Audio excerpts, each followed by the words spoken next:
नमस्ते बच्चों, आज हम देखेंगे बाल वसंत भाग 2 कक्षा 7वीं का पहला पाठ हम पंछी उन्मुक्त गगन के प्रश्न उत्तर।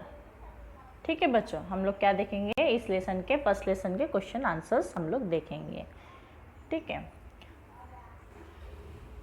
तो पेज नंबर 3 है।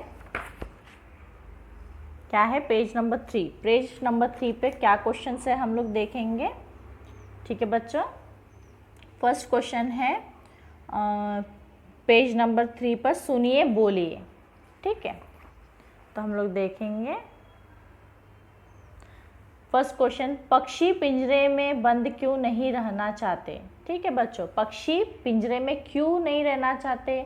क्योंकि वो क्या है, खुले आसमान में उड़ने वाले पंछी है, उन्मुक्त गगन के पंछी है। ठीक है बच्चों, सेकंड क्वेश्चन हम देखेंगे, पक्षियों को पालना उचित है या नहीं, अपने विचार बताइए। तो आप क्या सोचते हैं, सच में पक्षियों को पालना चाहिए क्या हमें? उनको एक पिंजरे में कैद कर कर रखना चाहिए क्या? अगर आपको ऐसा किसी ने पिंजरे में कैद करके रखा तो आपको कैसा फील होगा? नहीं ना, अच्छा नहीं लगेगा, है कि नहीं? तो यही हमको आंसर लिखना है, अपने ओन से लिखना है कि हमें पक्षियों को पिंजरे में कैद कर कर रखना चाहिए या नहीं। ठीक है, आपको अपने विचार यहाँ पर लिखने हैं। थर्ड क्वेश्चन हम लोग रीड करेंगे, पक्षियों के संरक्षण के लिए हमें क्या करना चाहिए? पक्षियों को बचाने के लिए, उनकी यानी मदद करने के लिए हम क्या कर सकते हैं, है ना? उनका यानी जीवन बचाने के लिए हम क्या कर सकते हैं? तो हमें इसके बारे में सोचना है, क्या कर सकते हैं आप लोग। अगर हमारे घर में कोई आते हैं पक्षी, आंगन में हमें थोड़ा दाना डालना चाहिए, उनके लिए पीने के लिए पानी रखना चाहिए, और मेन यानी मुख्य बात, हमें उन्हें कैद नहीं करना चाहिए। ठीक है बच्चों, तो ऐसे आप आंसर लिख सकते हैं और भी सोचकर। उसके बाद है पढ़िए।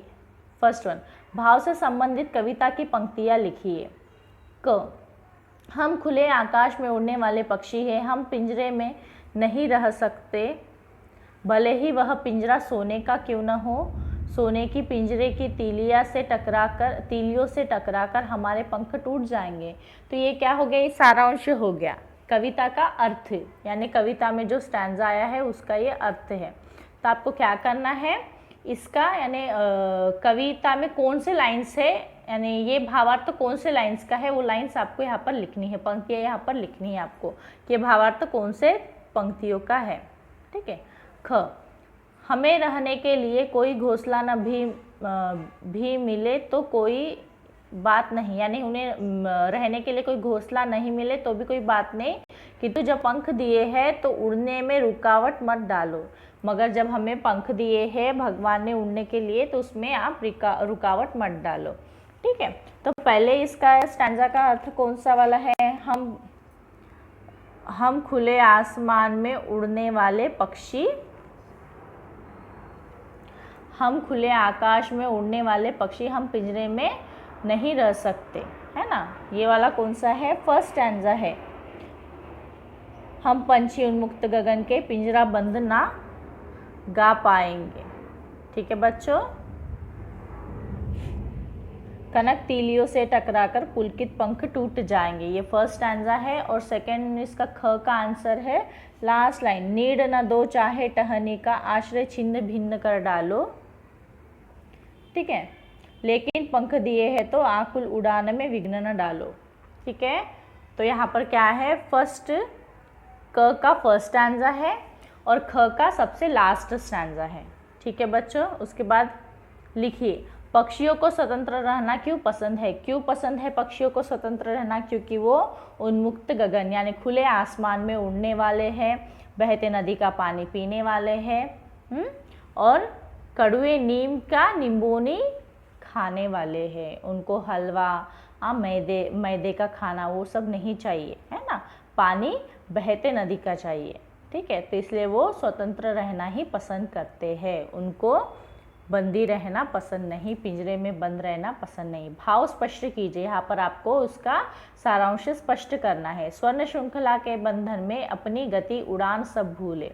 ठीक है, इसका आपको सारांश लिखना है, मीन्स भाव स्पष्ट करना है आपको। ठीक है। पक्षियों को पिंजरे में बंद करने से केवल उनकी आज़ादी का हनन ही नहीं होता, अपितु पर्यावरण भी प्रभावित होता है। अपने विचार लिखिए। देखिए, पर्यावरण को भी इसका इफ़ेक्ट होता है। अगर हम लोग पक्षियों को बंद करके रखेंगे तो इसका पर्यावरण को भी इफ़ेक्ट होता है, ये हमें लिखना है। ठीक है। यदि आपके घर के किसी स्थान पर किसी पक्षी ने अपना आवास बनाया है और किसी कारणवश आपको अपना घर बदलना पड़ रहा है, तो आप उस पक्षी के लिए किस तरह के प्रबंध आवश्यक समझेंगे, लिखिए। ठीक है। मीन्स आपका घर है, आपके घर के पास कोई पेड़ है, वहाँ पर किसी पक्षी ने अपना घर बसाया है। ठीक है। तो और आप घर चेंज कर रहे हैं, तो आपको लिखना है कि आप उसके लिए क्या प्रबंध करके जाएंगे। मीन्स आप उसके लिए क्या करके जाएंगे, क्योंकि आप तो जा रहे हैं तो उसके खाने का, पीने का जो भी प्रबंध है आप करके जाएंगे। तो वह ठीक है बच्चों, अब हम देखेंगे पेज नंबर 4। पेज नंबर 4 पर है शब्द भंडार। ठीक है। उसमें है भिन्नार्थ वाला शब्द पहचानिए। मीन्स भिन्न अर्थ, मीन्स अलग अर्थ, जिसका मतलब अलग निकलता है, ऐसा शब्द हमें यहाँ पर पहचानना है। ठीक है। तो फर्स्ट हम देखेंगे गगन, आकाश, नभ, अंबर, तारक। तो इसमें क्या होता है, गगन एक होता है, आकाश भी एक होता है, नभ भी, अंबर भी, मगर क्या होता है, तारक ये जो है अलग है। ठीक है बच्चों। वैसे ही सेकंड वन है जल, कनक, नीर, पानी, वारी। ठीक है। तो इसमें आपको पहचानना है। फिर उसके बाद थर्ड वन है तरु, पेड़, क्षितिज। फोर्थ वन सोना, स्वर्ण, कनक, कुंदन, किरण, है कि नहीं। तो यहाँ पर आपको डिफरेंट शब्द पहचानना है, अलग। ठीक है। अलग जो वर्ड आया है वो पहचानना है। जैसे कि सेकंड वाले में हम लोग लेंगे कनक, क्योंकि जल, नीर, पानी, वारी सब एक होता है। ठीक है। तो यहाँ पर अलग कौन सा वर्ड आया, कनक। ठीक है। थर्ड वन में कौन सा आया, तरु, पेड़, क्षितिज, वृक्ष। इसमें क्या आया, क्षितिज। सोना, स्वर्ण, कनक, कुंदन, किरण। इसमें क्या आया, किरण। ठीक है। तो जो वर्ड अलग आया है वो आपको बाजू में लिखना है। ठीक है बच्चों। उसके बाद में हम देखेंगे सृजनात्मक अभिव्यक्ति। मित्र, अगर मैं पंछी होता, नील गगन में उड़ता, कविता की पंक्तियाँ पढ़ाइए।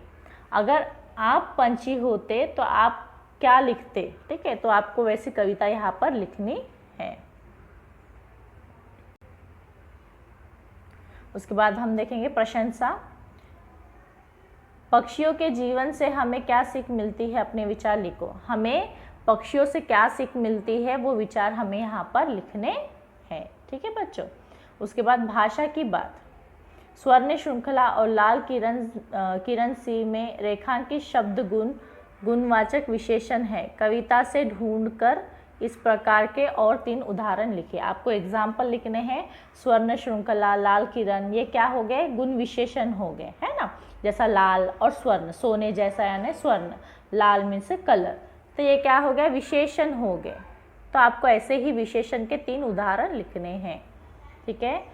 सेकेंड वन, भूखे प्यासे में द्वंद्व समास है। इन दोनों शब्दों के बीच लगे चिन्ह को सामासिक चिन्ह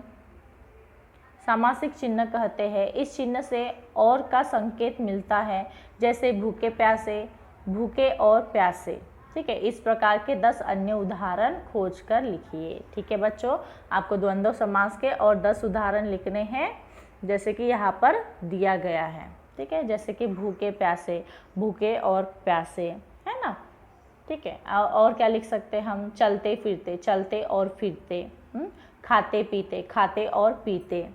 ठीक है बच्चों। तो मैं आशा करती हूँ आपको प्रश्न उत्तर समझ में आ गए होंगे। हाँ, ओके बच्चों, थैंक यू।